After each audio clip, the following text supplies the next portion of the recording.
ಎಫ್ಸ್ಟೀನ್ files ಅಥವಾ Jeffrey ಎಫ್ಸ್ಟೀನ್ ಇದು USA ಸಂಬಂಧಿತವಾದಂತಹ ದೊಡ್ಡ ಜಾಲ ಅಂತ ಹೇಳಿದರೂ ತಪ್ಪಾಗಲಿಕ್ಕಿಲ್ಲ. ಆದರೆ ಇವತ್ತು ಇದು ಭಾರತವನ್ನೇ ನಡುಗಿಸ್ತಾ ಇರೋದು ಯಾಕೆ?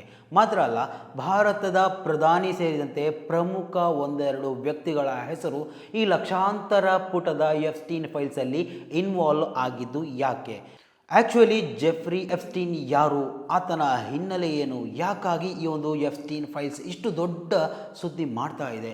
ಇದು ಬರೀ ಅಮೇರಿಕಾಗೆ ಸಂಬಂಧಪಟ್ಟ ವಿಚಾರ ಮಾತ್ರ ಅಲ್ಲ, ದೊಡ್ಡ ದೊಡ್ಡ ರಾಷ್ಟ್ರಗಳು, ದೊಡ್ಡ ದೊಡ್ಡ ಮೇಧಾವಿಗಳು, ದೊಡ್ಡ ದೊಡ್ಡ ನಾಯಕರುಗಳು ಇವನನ್ನು ಭಯ ಪಡ್ತಾ ಇರೋದು ಯಾಕೆ? ಆತ 2019 ಸತ್ತು ಹೋಗಿದ್ರೂ ಕೂಡ ಆ ಒಂದು ಭಯಾನಕತೆ ಇವತ್ತಿಗೂ ಕೂಡ ಯಾಕೆ ಉಳಿದುಕೊಂಡಿದೆ? ಎಲ್ಲವನ್ನ ಈ ಒಂದು ವಿಡಿಯೋದಲ್ಲಿ ಕಂಪ್ಲೀಟಾಗಿ ವಿವರಿಸುವಂತಹ ಒಂದು ಪ್ರಯತ್ನವನ್ನು ಮಾಡ್ತೀನಿ. ಅದಕ್ಕೂ ಮೊದಲು ಈ ಒಂದು ವಿಡಿಯೋವನ್ನು ನೀವು ಮೊದಲನೇ ಬಾರಿ ವೀಕ್ಷಣೆ ಮಾಡ್ತಾ ಇದ್ದರೆ ಖಂಡಿತವಾಗಿಯೂ ಈ ಒಂದು ಚಾನಲನ್ನು ಸಬ್ಸ್ಕ್ರೈಬ್ ಮಾಡ್ಕೊಂಡು ನೋಡಿ. ಮಾತ್ರ ಅಲ್ಲ, ನಿರಂತರವಾಗಿ ಇಂತಹ ಅಪ್ಡೇಟ್ಗಳನ್ನು ನಿಮ್ಮ ಮುಂದೆ ತರುವಂತಹ ಪ್ರಯತ್ನಗಳನ್ನು ನಾವು ಮಾಡ್ತೀವಿ.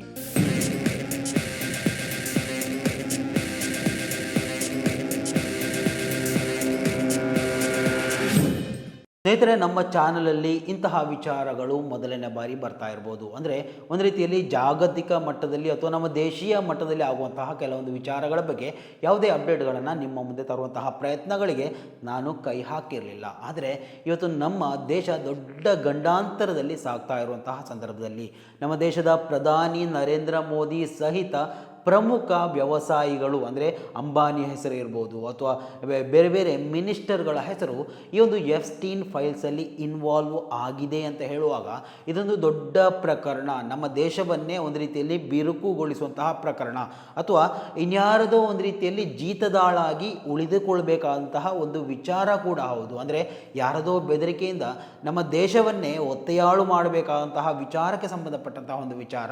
ಅಂದರೆ ಪ್ರಮುಖವಾಗಿ ನಮ್ಮ ಪ್ರಧಾನಿ ವಿಚಾರವನ್ನೇ ಇಲ್ಲಿ ಈ ಒಂದು ಎಫ್ಸ್ಟೀನ್ ಫೈಲ್ಸಲ್ಲಿ ಕೇಳ್ತಾ ಇರುವಂಥ ಸಂದರ್ಭದಲ್ಲಿ ನಾವು ಬ್ರಿಟಿಷ್ ನಾಯಕರೇ ಇದರಲ್ಲಿ ಇನ್ವಾಲ್ವ್ ಆಗಿದ್ದಾರೆ ಅಥವಾ ಲಿಂಕ್ ಎಫ್ಸ್ಟೀನ್ ಜೊತೆಗೆ ಇದೆ ಅಂತ ಹೇಳಿಕೊಂಡು ರಾಜೀನಾಮೆ ಮೇಲೆ ರಾಜೀನಾಮೆಗಳನ್ನು ಕೊಡ್ತಾ ಇರುವಂತಹ ಸಂದರ್ಭದಲ್ಲಿ ನಮ್ಮ ದೇಶ ಇನ್ನೇನಾಗ್ಬೋದು ಎನ್ನುವಂತಹ ಒಂದು ಆತಂಕದಿಂದ ಜನರಿಗೆ ಒಂದಷ್ಟು ಜನರಿಗೆ ಒಂದು ವಿಚಾರದ ಬಗ್ಗೆ ಸಣ್ಣ ಮಟ್ಟದಲ್ಲಿ ಮನವರಿಕೆ ಮಾಡಿಕೊಡುವಂತಹ ಒಂದು ಪ್ರಯತ್ನ ಅಷ್ಟೇ. ಈ ಒಂದು ವಿಡಿಯೋದಲ್ಲಿ ಎಫ್ಸ್ಟೀನ್ ಫೈಲ್ಸ್ ರಹಸ್ಯ ಮತ್ತು ನರೇಂದ್ರ ಮೋದಿ ಇರ್ಬೋದು ಅಥವಾ ಅಂಬಾನಿ ಇರ್ಬೋದು, ಸೊ ಈ ಒಂದು ಜಾಗತಿಕ ಮಟ್ಟದಲ್ಲಿ ಯಾವ ರೀತಿಯಲ್ಲಿ ನಂಟು ಅಥವಾ ಈ ಒಂದು ಲಿಂಕ್ ಬೆಳೆದುಕೊಂಡಿತ್ತು ಅನ್ನೋದರ ಬಗ್ಗೆ ಸವಿಸ್ತಾರವಾಗಿ ವಿವರಿಸುವಂತಹ ಒಂದು ಪ್ರಯತ್ನವನ್ನು ಮಾಡ್ತೀನಿ. ಸ್ನೇಹಿತರೆ, ಇವತ್ತು ನಾವು ಜಗತ್ತನ್ನೇ ದೊಡ್ಡ ಮಟ್ಟದಲ್ಲಿ ನಡುಗಿಸಿದಂತಹ ಒಂದು ದೊಡ್ಡ ಫೈಲ್ಸ್ ಬಗ್ಗೆ ಅಥವಾ ದೊಡ್ಡ ಹಗರಣದ ಬಗ್ಗೆ ಮಾತನಾಡೋರಿದ್ದೇವೆ. ಅದುವೇ ಎಫ್ಸ್ಟೀನ್ ಫೈಲ್ಸ್. ಅಂದರೆ ಜೆಫ್ರಿ ಎಫ್ಸ್ಟೀನ್ ಅವರ ಕರಾಳ ಮುಖದ ದೊಡ್ಡ ಹಗರಣ. ಜೆಫ್ರಿ ಎಫ್ಸ್ಟೀನ್ ಎನ್ನುವಂತಹ ವ್ಯಕ್ತಿ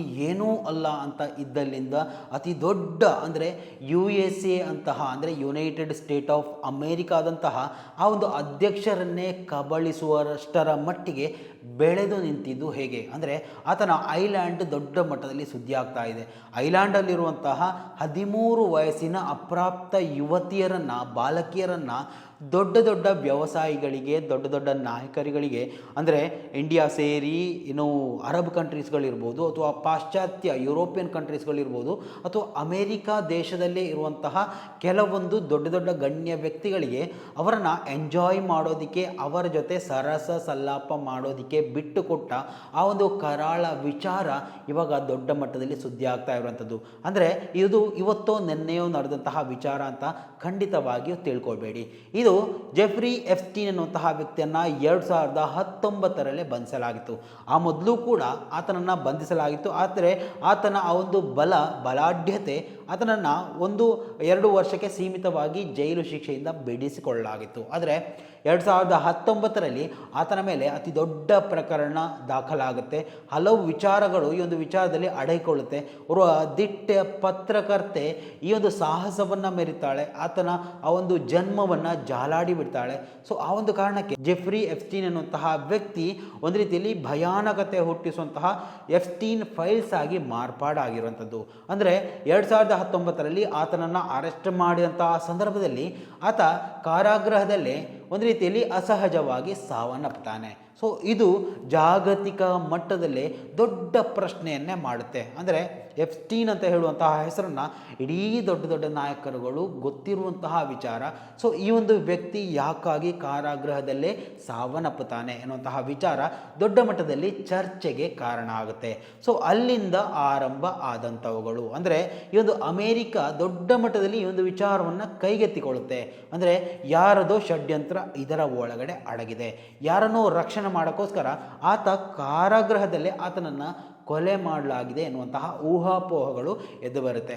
ಸೊ ಇದೇ ಒಂದು ಕಾರಣಕ್ಕೆ ಆ ಒಂದು ದೇಶದಲ್ಲಿ ನಾವು ಇಲ್ಲಿ ಏನು CBI ಅಂತ ಇದೆ, ಅದೇ ರೀತಿಯಲ್ಲಿ ಅಲ್ಲಿ SBI ಎನ್ನುವಂತಹ ಒಂದು ದೊಡ್ಡ ಕಾರ್ಯಾಚರಣಾ ತಂಡ ಈ ಒಂದು ಕಾರ್ಯಾಚರಣೆಯನ್ನು ಮಾಡುತ್ತೆ. ಮಾತ್ರ ಅಲ್ಲ, ಲಕ್ಷಾಂತರ ಪೇಜ್ಗಳುಳ್ಳ ಎಪ್ಸ್ಟೀನ್ ಫೈಲ್ಸನ್ನೇ ಬಿಡುಗಡೆ ಮಾಡುತ್ತೆ. ಸೊ ಈ ಒಂದು ಎಪ್ಸ್ಟೀನ್ ಫೈಲ್ಸ್ ಬಿಡುಗಡೆಯಾದ ನಂತರ, ಸೊ ಅದಕ್ಕೂ ಮೊದಲು ಯಾರೆಲ್ಲ ಈ ಒಂದು ವಿಚಾರದಲ್ಲಿ ಫೈಲ್ಸನ್ನು ಬಿಡುಗಡೆ ಮಾಡಿ ಅಂತ ಹೇಳ್ತಾ ಇದ್ದಂತಹ 2-3 ಪ್ರಮುಖ ವ್ಯಕ್ತಿಗಳು, ಅಮೇರಿಕಾದಲ್ಲೇ ಇರುವಂತಹ ಅಧ್ಯಕ್ಷರ ಜೊತೆಗೆ ಎಲಾನ್ ಮಸ್ಕ್ ಇರ್ಬೋದು, ಇನ್ನಿತರ ವ್ಯಕ್ತಿಗಳ ಹೆಸರುಗಳು ಮೊದಲ ಪಂಕ್ತಿಯಲ್ಲೇ ಬರುತ್ತೆ. ಅಂದರೆ ಮೊದಲ ಹೆಡ್ಲೈನಲ್ಲೇ ಅವರ ಹೆಸರುಗಳು ಬರುತ್ತೆ. ಸೊ ಆ ಒಂದು ಸಂದರ್ಭದಲ್ಲಿ ಏನು ಫುಲ್ ಫೈಲ್ಸ್ ರಿಲೀಸ್ ಆಗಬೇಕಿತ್ತು, ಅದಕ್ಕೆ ತಡೆ ಬೀಳುತ್ತೆ. ಸೊ ಆ ಒಂದು ದಿವಸದ ನಂತರ ನಿರಂತರವಾಗಿ ಅಲ್ಲಿ ಈ ಒಂದು ವಿಚಾರದ ಬಗ್ಗೆ ಬಿಸಿ ಚರ್ಚೆಗಳು ಆರಂಭ ಆಗುತ್ತೆ. ಕೊನೆಗೆ ಯಾವುದೇ ಅಡೆತಡೆಗಳಿಲ್ಲದೆ 3 ಲಕ್ಷದ ಚಿಲ್ಲರೆ ಪೇಜ್ಗಳಿರುವಂತಹ ಆ ಒಂದು ಎಪ್ಸ್ಟೀನ್ ಫೈಲ್ಸ್ ಜೊತೆಗೆ 2,000 ವಿಡಿಯೋ ತುಣುಕುಗಳಿರುವಂತಹ ಒಂದು ವಿಚಾರ, ಆಮೇಲೆ 1,70,000 ಫೋಟೋಗಳನ್ನು ಸೇರಿಸಿ ಇರುವಂತಹ ದೊಡ್ಡ ಫೈಲ್ಸ್ ಜಗತ್ತಿಗೆ ಬಿಡುಗಡೆ ಮಾಡುತ್ತೆ. ಈ ಒಂದು ಫೈಲ್ಸ್ನಲ್ಲಿ ಜಗತ್ತಿನ ಅತ್ಯಂತ ಬಲಿಷ್ಠವಾದಂತಹ ಪ್ರಭಾವಿ ವ್ಯಕ್ತಿಗಳ ಜೊತೆಗೆ ಬಿಲಿಯನೇರ್ಗಳ ಹೆಸರುಗಳು ಕೂಡ ಸೇರಿಸಲಾಗಿದೆ. ಮಾತ್ರ ಅಲ್ಲ, ಭಾರತದ ಪ್ರಧಾನಿ ಜೊತೆಗೆ ಪ್ರಮುಖ ವ್ಯಕ್ತಿಗಳ ಹೆಸರು ಕೂಡ ಉಲ್ಲೇಖ ಆಗಿರುವಂಥದ್ದು. ಈತ ಜೆಫ್ರಿ ಎಪ್ಸ್ಟೀನ್ ಎನ್ನುವಂತಹ ವ್ಯಕ್ತಿ ಓರ್ವ ಬಿಲಿಯನೇರ್ ಮಾತ್ರ ಆಗಿರಲಿಲ್ಲ, ಆತ ದೊಡ್ಡ ದೊಡ್ಡ ಹಗರಣಗಳನ್ನು ಮಾಡ್ತಾ ಇದ್ದಂತಹ ವ್ಯಕ್ತಿ. ಅಂದರೆ ಯುವತಿಯರನ್ನು ಜಾಲವಾಗಿ ಬಳಸ್ಕೊಳ್ತಾ ಇದ್ದಂತಹ ವ್ಯಕ್ತಿ. ಈತ ಮಾನವ ಸಾಗಾಣಿಕೆ ಅಥವಾ ಲೈಂಗಿಕ ಜಾಲವನ್ನೇ, ದೊಡ್ಡ ಸಾಮ್ರಾಜ್ಯವನ್ನೇ ಸೃಷ್ಟಿ ಮಾಡಿದ್ದ. ಆತ ತನ್ನ ಒಂದು ಸ್ವಂತ ಐಲ್ಯಾಂಡನ್ನೇ ರೂಪಿಸಿ ಅಲ್ಲಿಗೆ ಬೋಟ್ ವ್ಯವಸ್ಥೆಗಳನ್ನು ಸ್ವತಃ ಪ್ರೈವೇಟ್ ಆಗಿ ಮಾಡಿಕೊಂಡು ಅಲ್ಲಿಗೆ ಪ್ರೈವೇಟ್ ಜೆಟ್ಗಳನ್ನು ಕೂಡ ಕಳಿಸ್ಕೊಡ್ತಾ ಇದ್ದ. ನ್ಯೂಯಾರ್ಕ್ನಲ್ಲಿರುವ ತನ್ನ ಐಷಾರಾಮಿ ಬಂಗಲೆಯಲ್ಲಿ ಪ್ರತಿಯೊಂದು ರೂಮ್ಗಳಿಗೂ, ಪ್ರತಿಯೊಂದು ಬಾತ್ರೂಮ್ಗಳಲ್ಲೂ ಎಲ್ಲೆಲ್ಲ ಸಂದುಗಳಿವೆ, ಎಲ್ಲ ಪ್ರದೇಶಗಳಲ್ಲೂ ಕೂಡ ಆತ CC ಕ್ಯಾಮರಾವನ್ನು ಅಳವಡಿಕೆ ಮಾಡಿದ್ದ. ಸರ್ವೇ ಸಾಮಾನ್ಯವಾಗಿ ಇಂತಹ ಪ್ರಕ್ರಿಯೆಗಳು ನಡೆಯೋದು ಯಾಕೆ ಅನ್ನೋದು ಖಂಡಿತವಾಗಿ ನಿಮಗೆ ಗೊತ್ತೇ ಇರುತ್ತೆ. ಆತನ ಹತ್ತಿರಕ್ಕೆ ಬರುವಂತಹ ಪ್ರಭಾವಶಾಲಿ ವ್ಯಕ್ತಿಗಳನ್ನು ಈ ಒಂದು ದೊಡ್ಡ ದುಷ್ಟ ಕೃತ್ಯಕ್ಕೆ ಬಳಸ್ಕೋತಾ ಇದ್ದ. ಮಾತ್ರ ಅಲ್ಲ, ಅದನ್ನು ವಿಡಿಯೋ ಮುಖಾಂತರ ಚಿತ್ರೀಕರಿಸಿ ಅವರನ್ನು ಬ್ಲ್ಯಾಕ್ ಮೇಲ್ ಮಾಡ್ತಾ ಅವರನ್ನು ಆರ್ಥಿಕವಾಗಿ ಪೀಡಿಸ್ತಾ ಇದ್ದ. ಇನ್ನು ಈ ಒಂದು ಫೈಲ್ಸ್ ಭಾರತ ದೇಶದಲ್ಲಿ, ಅಂದರೆ ನಮ್ಮ ದೇಶದಲ್ಲಿ ಇಷ್ಟು ದೊಡ್ಡ ಮಟ್ಟದಲ್ಲಿ ಸುದ್ದಿಯಾಗೋಕ್ಕೆ ಕಾರಣ ಏನಪ್ಪ ಅಂದರೆ, ಇದರಲ್ಲಿ ಅಂಬಾನಿ ಹೆಸರು ಮತ್ತು ಪ್ರಧಾನಿ ಮೋದಿ ಅವರ ಹೆಸರು ಉಲ್ಲೇಖ ಮಾಡಿರುವಂತಹ ವಿಚಾರ. ಸೊ ಇದನ್ನು ಇಟ್ಟುಕೊಂಡು ವಿರೋಧ ಪಕ್ಷಗಳು ಏನು ಮಾಡುತ್ತೆ ಅಂತ ಹೇಳಿದರೆ, ದೊಡ್ಡ ಮಟ್ಟದಲ್ಲಿ ಸದನದಲ್ಲಿ ಸುದ್ದಿ ಮಾಡುತ್ತೆ, ಪಾರ್ಲಿಮೆಂಟ್ನಲ್ಲಿ ಈ ಒಂದು ವಿಚಾರದ ಬಗ್ಗೆ ಪ್ರಸ್ತಾಪ ಮಾಡ್ತಾರೆ. ಸೊ ಓಬಿಯಸ್ಲಿ ಇದನ್ನು ಮಾಧ್ಯಮಗಳು ಕೂಡ ಕೈಗೆತ್ತಿಕೊಳ್ಳುತ್ತೆ. ಮಾತ್ರವಲ್ಲ, ಇಷ್ಟೊಂದು ಭಯಾನಕ ವಿಚಾರವನ್ನು ಒಂದು ರೀತಿಯಲ್ಲಿ ನಿರ್ದಾಕ್ಷಿಣ್ಯವಾಗಿ ಪ್ರಸಾರ ಕೂಡ ಮಾಡುತ್ತೆ. ಎಪ್ಸ್ಟೀನ್ ಫೈಲ್ಸಲ್ಲಿ ನರೇಂದ್ರ ಮೋದಿ ಅವರ ಹೆಸರು ಅಥವಾ ಅಂಬಾನಿ ಅವರ ಲಿಂಕ್ ಯಾವ ರೀತಿಯಲ್ಲಿ, ಏನು ಎತ್ತ, ಅಂದರೆ ಇಂತಹ ಪ್ರಭಾವಿಶಾಲಿ ವ್ಯಕ್ತಿಗಳನ್ನು ಆತ ಯಾವ ರೀತಿಯಲ್ಲಿ ಬಳಸ್ಕೋತಾ ಇದ್ದ, ಆತನ ಕೆಲಸಗಳನ್ನು ಮಾಡಿಸ್ಕೊಳ್ಳೋದಕ್ಕೋಸ್ಕರ ಕೆಲವೊಂದಿಬ್ಬರು ವ್ಯಕ್ತಿಗಳು ಆತನನ್ನು ಬಳಸ್ಕೋತಾ ಇದ್ರು. ಆದರೆ ಆತ ಈ ಪ್ರಭಾವಶಾಲಿ ವ್ಯಕ್ತಿಗಳನ್ನು ಸುಮ್ಮನೆ ಹಾಗೆ ಬಿಡ್ತಾ ಇರಲಿಲ್ಲ. ಆತ ಒಳ್ಳೆಯ ಟ್ರೇಟನ್ನು ತನ್ನ ಐಲ್ಯಾಂಡಲ್ಲಿ ಕೊಡ್ತಾ ಇದ್ದ. ಯಾವ ರೀತಿಯಲ್ಲಿ ಅಂತ ಹೇಳಿದರೆ, ಇದೇ 13 ವರ್ಷದ ಬಾಲಕಿಯರ ಜೊತೆಗೆ ನೃತ್ಯ ಮಾಡುವಂಥದ್ದು, ಅವರನ್ನು ಮನಸೇಚ್ಛೆ ಉಪಯೋಗಿಸುವಂಥದ್ದು, ಅದನ್ನು ನಾನು ಬಿಡಿಸಿ ಹೇಳಬೇಕಾದಂತಹ ಅವಶ್ಯಕತೆ ಖಂಡಿತವಾಗಿಯೂ ಇಲ್ಲ. ನಿಮಗೆ ಅರ್ಥ ಆಗಿರುತ್ತೆ ಅದು ಯಾವ ರೀತಿಯಲ್ಲಿ ಅದನ್ನು ಉಪಯೋಗಿಸ್ತಾರೆ ಅನ್ನೋದು. ಇನ್ನು ಈ ಎಪ್ಸ್ಟೀನ್ ಫೈಲ್ಸ್ ಜೊತೆಗೆ ಭಾರತದ ನಂಟು ಯಾವ ರೀತಿಯಲ್ಲಿ ಅಂತ ಗಮನಿಸ್ತಾ ಹೋದರೆ, 2013ರಿಂದ 2017ರವರೆಗೆ ಅಂಬಾನಿ ಜೊತೆ ಎಪ್ಸ್ಟೀನ್ ಎನ್ನುವಂತಹ ವ್ಯಕ್ತಿ ಇಮೇಲ್ ಸಂಭಾಷಣೆಗಳನ್ನು ಮಾಡಿದಂತಹ ಇವಾಗ ಡಾಕ್ಯುಮೆಂಟ್ಗಳು ರಿಲೀಸ್ ಆಗ್ತಾ ಇರುವಂಥದ್ದು. ಧ್ರುವ ರಾಠಿ ಅವರ ವಿಡಿಯೋವನ್ನು ಕಂಪ್ಲೀಟಾಗಿ ಗಮನಿಸಿದರೆ ಇಂಚಿಂಚು ಮಾಹಿತಿಗಳು ಇದರಿಂದ ನಿಮಗೆ ಲಭ್ಯವಾಗುವಂತಹ ಸಾಧ್ಯತೆಗಳೇ ಹೆಚ್ಚಾಗಿರುತ್ತೆ. ಅಂಬಾನಿ ಅಮೇರಿಕಾದ ವೈಟ್ ಹೌಸನ್ನು ತಲುಪಲಿಕ್ಕೋಸ್ಕರ ಈ ಎಫ್ಸ್ಟೀನ್ ಎನ್ನುವಂತಹ ವ್ಯಕ್ತಿಯನ್ನು ಬಳಸ್ತಾ ಇದ್ದ. ಸೊ ಎಫ್ಸ್ಟೀನ್ ಮತ್ತು ಅಂಬಾನಿ ಜೊತೆಗೆ ಹಲವು ಇಮೇಲ್ ಸಂಭಾಷಣೆಗಳು ನಡೆದಂತಹ ವಿಚಾರಗಳು ರಿಲೀಸ್ ಆಗ್ತಾ ಇರುವಂಥದ್ದು. ಮಾತ್ರ ಅಲ್ಲ, ಈತ ಓರ್ವ ಮೋದಿ ಅಂದರೆ ನರೇಂದ್ರ ಮೋದಿಯ ದೂತನಾಗಿ ಅಮೆರಿಕಾಗೆ ಎಂಟ್ರಿ ಕೊಟ್ಟಿದ್ದ, ಎಫ್ಸ್ಟೀನನ್ನು ಭೇಟಿಯಾಗಿದ್ದ. ಇದಕ್ಕೆ ಸಂಬಂಧಪಟ್ಟಂತಹ ಚಾಟ್ಗಳು ಕೂಡ ಇವಾಗ ಹೊರಗಡೆ ಬರ್ತಾ ಇರುವಂಥದ್ದು. ಪ್ರಸ್ತುತ ಕೇಂದ್ರ ಸಚಿವ ಹರ್ದೀಪ್ ಸಿಂಗ್ ಅವರು ಕೂಡ ಎಫ್ಸ್ಟೀನನ್ನು 3 ಬಾರಿ ಭೇಟಿಯಾಗಿದ್ರು ಎನ್ನುವುದಕ್ಕೆ ಪುರಾವೆಗಳು ಕೂಡ ಇರುವಂಥದ್ದು. ಆದರೆ ಹರ್ದೀಪ್ ಸಿಂಗ್ ಈ ಒಂದು ವಿಚಾರದಲ್ಲಿ 2017ರ ಮೊದಲು, ಹಲವು ವರ್ಷಗಳ ಮೊದಲು ನಡೆದಂತಹ ವಿಚಾರ, ಕೆಲವೊಂದು ವಿಚಾರಗಳಿಗೆ ಸಂಬಂಧಪಟ್ಟು ಅವರನ್ನು ಭೇಟಿಯಾಗಿದೆ ಎನ್ನುವಂತಹ ಕಾರಣವನ್ನು ಕೂಡ ಈ ಒಂದು ವಿಚಾರದಲ್ಲಿ ಕೊಟ್ಟಿದ್ದರು. ಆದರೆ ಇಲ್ಲಿ ಪ್ರಮುಖವಾಗಿ ಗಮನಿಸಬೇಕಾದಂತಹ ಒಂದು ಅಂಶ ಅಂತ ಹೇಳಿದರೆ, ನಮ್ಮ ದೇಶದ ಪ್ರಧಾನಿ ಮೋದಿಯವರು ಡೈರೆಕ್ಟಾಗಿ ಎಫ್ಸ್ಟೀನ್ ಜೊತೆಗೆ ಮಾತುಕತೆ ನಡೆಸಿದಂತಹ ಯಾವುದೇ ದಾಖಲೆಗಳು ಕೂಡ ಇಲ್ಲ. ಆದರೆ ಯಾರೋ ಥರ್ಡ್ ಪಾರ್ಟಿ ಮಾತಾಡಿದಂತಹ ವಿಚಾರದಲ್ಲಿ ಪ್ರಧಾನಿ ಮೋದಿಯವರ ವಿಚಾರಗಳು ಪ್ರಸ್ತಾಪ ಆಗಿರುವಂಥದ್ದು ಮಾತ್ರ ಇಲ್ಲಿ ಕಾಣಲಿಕ್ಕೆ ಸಾಧ್ಯ ಇರುವಂಥದ್ದು. ಎಫ್ಸ್ಟೀನ್ ಅವರ ಜೊತೆಗಿನ ಈ ಒಂದು ಸಭೆಯು ಹರ್ದೀಪ್ ಸಿಂಗ್ ಪುರಿ ಅವರು ವಿಶ್ಲೇಷಿಸುವ ಪ್ರಕಾರ ಇದು ನಮ್ಮ ವೈಯಕ್ತಿಕ ವಿಚಾರವಾಗಿ ನಡೆದವುಗಳು ಖಂಡಿತವಾಗಿಯೂ ಅಲ್ಲ. ಒಂದು ರೀತಿಯಲ್ಲಿ ಡಿಪ್ಲೊಮ್ಯಾಟ್ ಆಗಿದ್ದಂತಹ ಸಂದರ್ಭದಲ್ಲಿ ಇದು ದೇಶದ ಹಿತಾಸಕ್ತಿಗಾಗಿಯೇ ನಡೆದಂತಹ ಸಭೆಗಳು ಮಾತ್ರ, ನಮ್ಮ ವೈಯಕ್ತಿಕ ವಿಚಾರಕ್ಕೆ ಸಂಬಂಧಪಟ್ಟು ಆದಂತಹ ಸಭೆಗಳು ಖಂಡಿತ ಅಲ್ಲ ಅಂತ ಪ್ರತಿಕ್ರಿಯೆ ಕೊಟ್ಟಿರುವಂಥದ್ದು. ಇನ್ನು ಈ ಒಂದು ಎಫ್ಸ್ಟೀನ್ ಫೈಲ್ಸ್ ಜೊತೆಗೆ ದೊಡ್ಡ ದೊಡ್ಡ ಬಿಲಿಯನೇರ್ಗಳ ಹೆಸರು ಕೂಡ ಪ್ರಸ್ತಾಪ ಆಗಿತ್ತು.